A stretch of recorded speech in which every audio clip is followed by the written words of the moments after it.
So in section 2.5, we're going to develop two principles.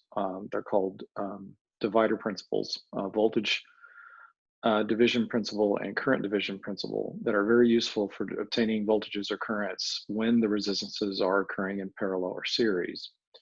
And the first one we're going to look at is the case of series, where the resistances, as the example here at the bottom of page 39, the resistances are in series, supplied energy from a voltage source, and we're looking at the distribution of the voltage, or how it's divided across these resistances that are in series. Okay, so this is the case only when the resistances are in series, and we're looking at how the voltage is distributed.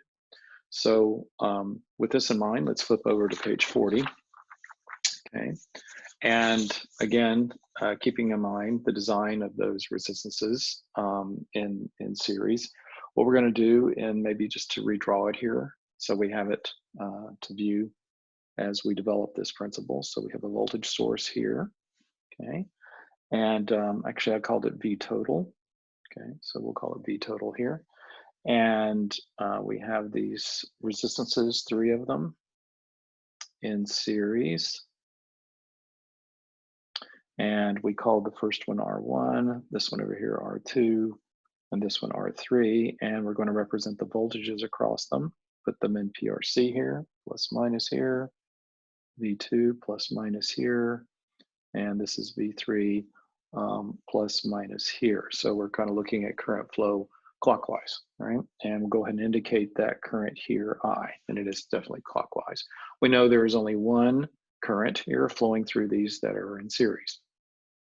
All right, so what we're doing now is representing the voltages across them, but before we do that, let's get an equivalent. We know how to get the equivalent resistance. When you're in series, we simply sum them up.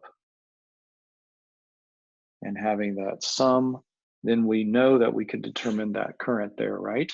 Because then we would have we could get the current as a reduction of the total voltage divided by that REQ.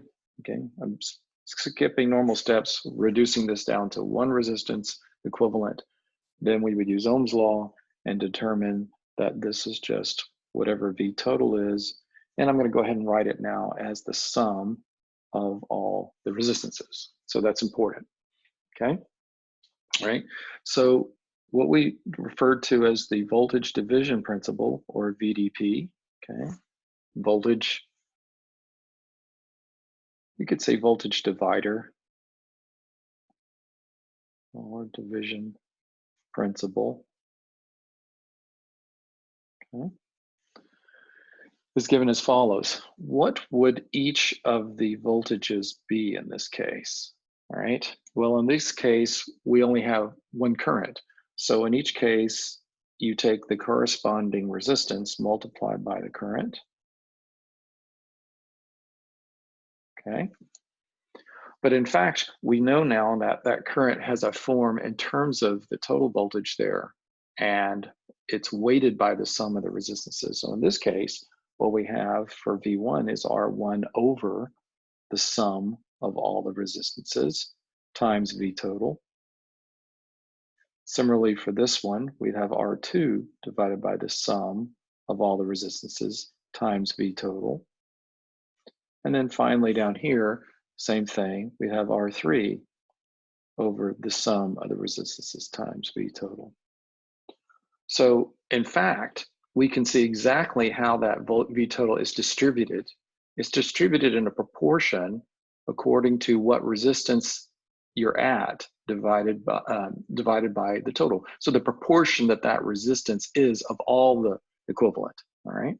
So in words, we're just saying what this factor is the proportion of the sum, or the total resistances, right, accounted for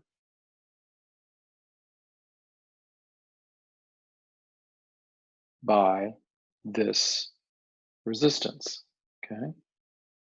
Is it a half? Is it a third? Is it a fourth? Whatever. So this is very, very nice, so that if we recognize we have a series of resistances and we have a voltage source, we immediately know how to calculate the voltage in each one without even needing to get to the current, right? Because we have this technique now called VDP. Here's how the voltage is distributed. So we're going to apply that in the next example, right? So example 14, again on page 40, here we are by having fairly large resistances given in units of K, 10 to the third. And we have V total here. And we're saying, suppose you power this up with 15 volts. Okay, so you have a 15-volt battery source there. How are the voltages distributed? In this case, we're only interested in the run through V1 and V4. All right, so we're going to find them. So all we have to do is find the equivalent, first of all, as the sum. You must sum all of them. That's important. Even if you don't care about these other two, you got to sum them. So 6, 8, 9, 10 K ohms is the sum. And very quickly, by voltage division, we know that V1 must be R1 over that sum, which in this case is 10K ohms. What is it? It's just 1K ohms divided by 10K. So it's a tenth of the total, all right? And that has to be multiplied, I should have left this, multiplied by V total, there. So this will be multiplied by 15 volts. So that's just 1/10 times 15 volts, which is 1.5 volts. So that's the voltage through that resistance, okay? And similarly for V4, you would have R4 over 10K ohms times, that's the proportion of the total voltage. In this case, we would have 6K ohms over 10K ohms times 15 volts. And again, that's 6/10 of 15 volts, and that's going to give us exactly 9 volts. So you're going to get more voltage when you have more resistance there, okay? It's reducing the current flow there, so you're going to get more voltage, right? So we could easily say that, you know, these, you'll have the same voltage in these two, and you're going to have a third of that that you have here in the 2K one. So you can see how it's nicely proportioned out, right? So VDP, very, very nice in the case of series, right? The resistance are in series, and you can get each of those voltages very quickly without finding the current by just taking the proportion of that resistance to the sum, okay? So make sure you compute the sum first, right? Now let's derive the other principle, okay? We'll go on to page 41. In 41, you can see different situation. A couple of things. Number one, we have a current source here, which is fine, supplying power. It's independent, but now the resistances are in parallel. So this is a parallel combination, okay? So in this case, we're looking at the distribution of the current, not the voltage, because we know the voltages are shared, but we're looking at how the current is distributed, okay? So in this case, we're looking at what we call CDP, or current division principle. Okay. All right, so first thing, we have to have the equivalent.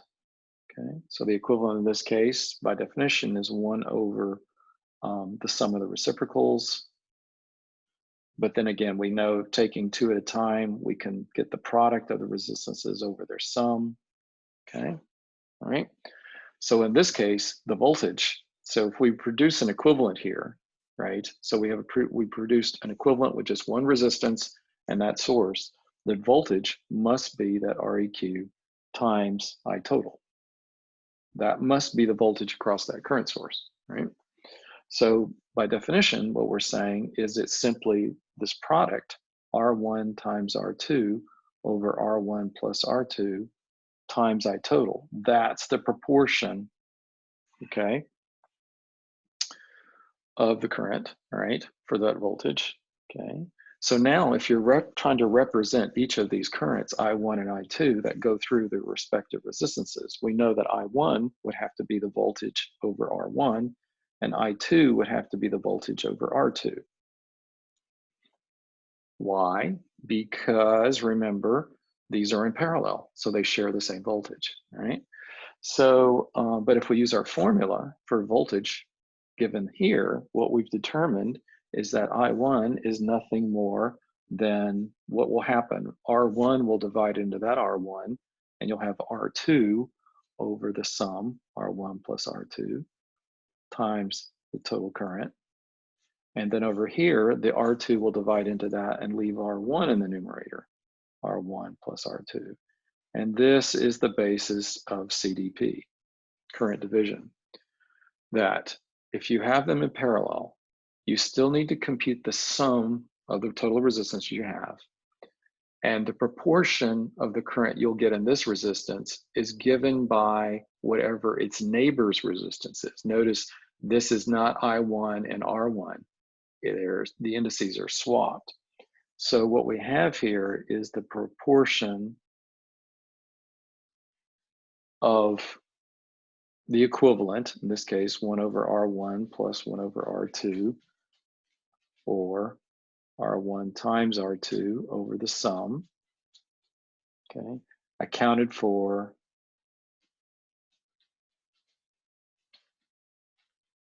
by the neighboring resistance, or we'll just say by the neighbor resistance, taking two at a time. Parallel resistances at a time. Okay. So taking two parallel at a time, right? So this is how CDP will play out. This will tell you how to get the current distributed without needing to know the voltage. See, that's the beauty. You just got to get the proportion of the resistances and what that total current coming in is and how it distributes, right? Okay, so that's a really, really nice formula to use, okay? And we're going to apply it in just a second, all right? Noting, however, that indicated here on the bottom, page 41, the fraction of the total current, all right, we see now is the ratio of the other resistance to the sum of the other two. You can do similar results for conductances. Remember, conductances is a reciprocal of resistances.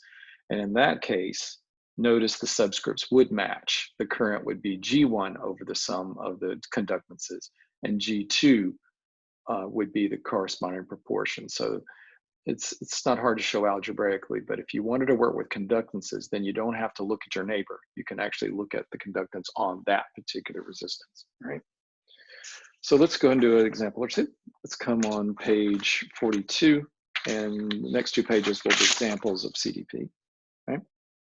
All right, but before we do that, I guess I'm gonna do one more voltage division, okay? We're gonna do example 15, will be one more voltage, and then we will go on to do CDP. So this example, a little bit more complicated, 3 resistances. You have a voltage source of 100 volts, okay? And we'll go ahead and label these resistances. Let's let the 6 ohm be R1.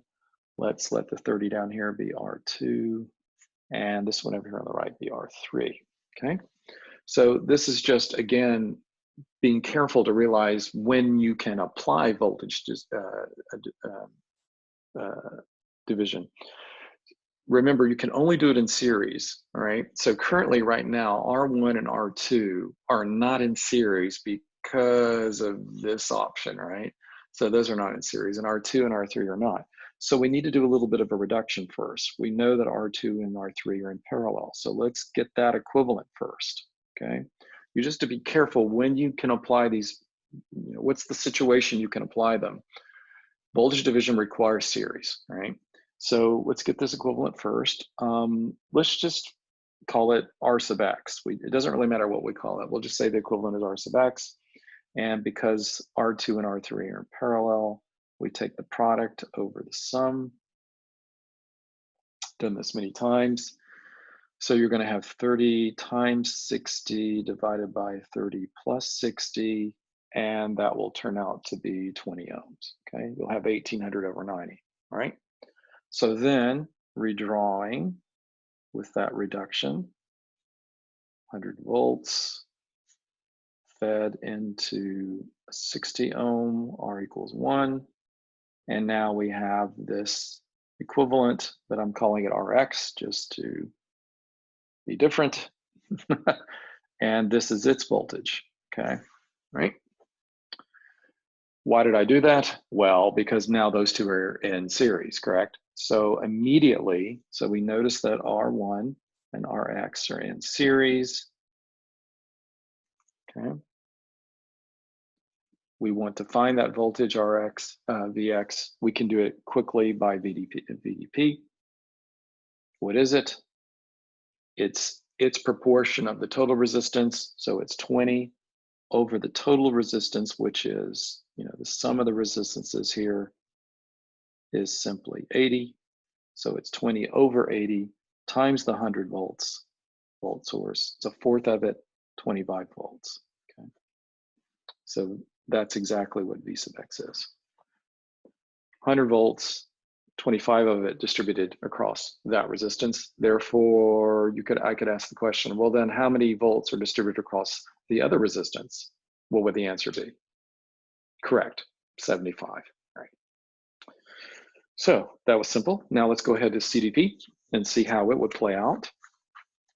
In example 16, at the bottom of page 42, all right?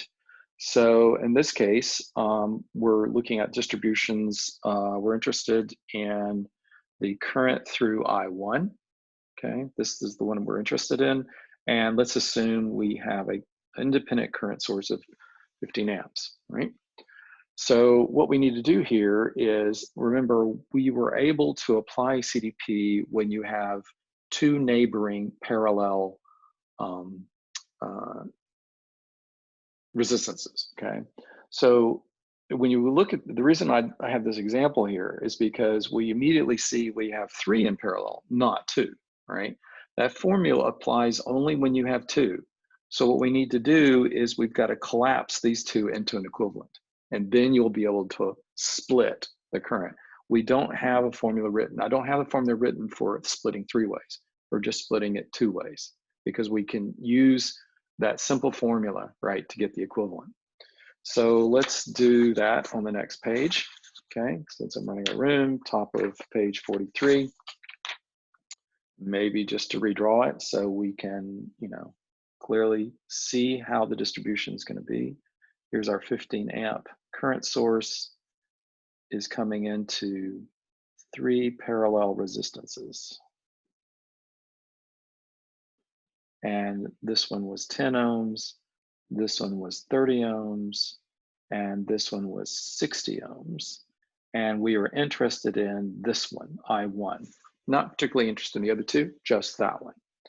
But what we need to do is we call this one R1, we'll call this one R2, and we'll call this one R3, is we need to reduce the right 2 with an equivalent. They're in parallel, correct? All 3 are in parallel, but the last 2 in particular, certainly.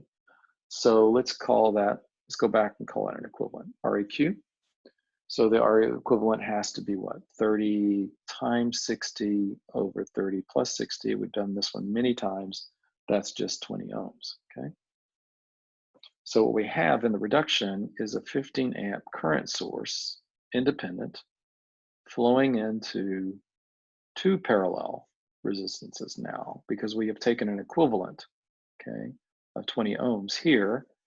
And the first one, R1, is still there at 10 ohms, and we want that current, right?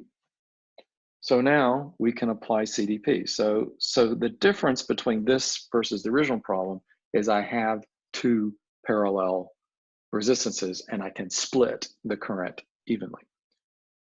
I mean, I can split according to proportion using neighbors. You can only have one neighbor, so keep that in mind. We're looking only at one neighbor or 2 parallel resistances for CDP, okay? Okay, so by CDP, what do we know? R1, remember, I don't use my resistance proportion, I use my neighbor one, so it'll be REQ over the sum. Okay, in this case, sum of R1 plus REQ times the source or the current that we're distributing, which is 15 amps. So in this case, the equivalent is 20 over 30 times 15 amps, and that's going to be 300 over 30, which is 10 amps.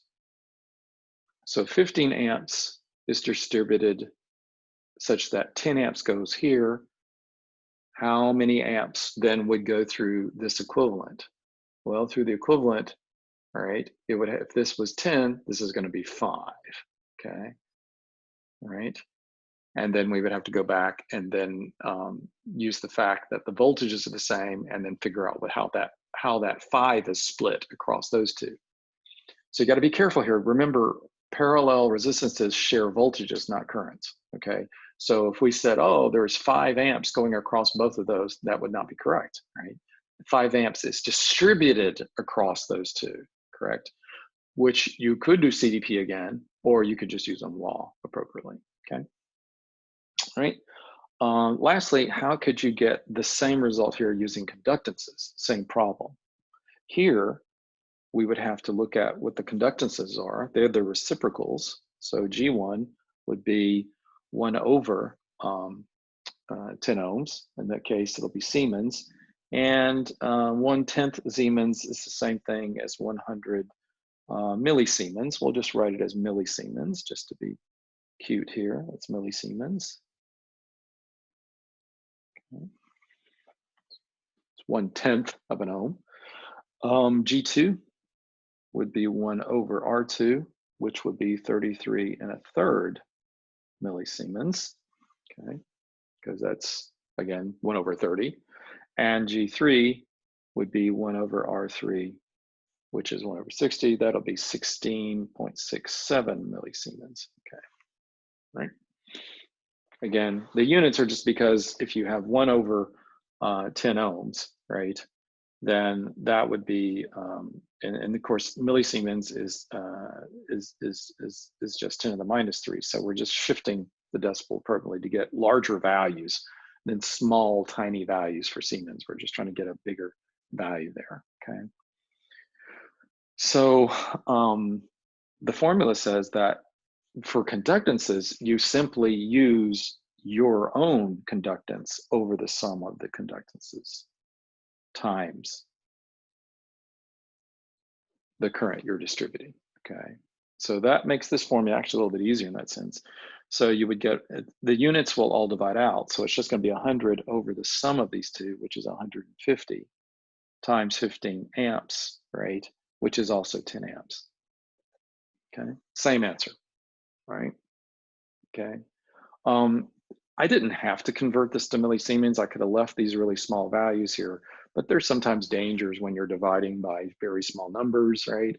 So just to get larger values, again, we're just converting units there to get back to, you know, in other words, 100 millisiemens is going to be the same thing as 1/10 or 10 to the 1/10 Siemens, okay? All right, same thing.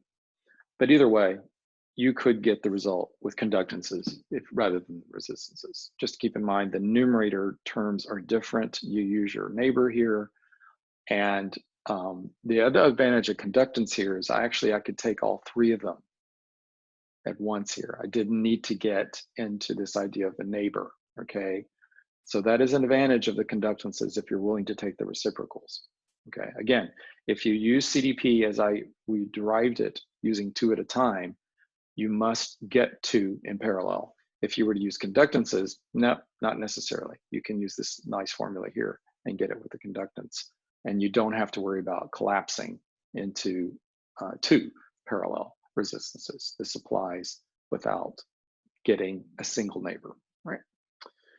And in the next lecture, we'll do another application of these division principles, all right?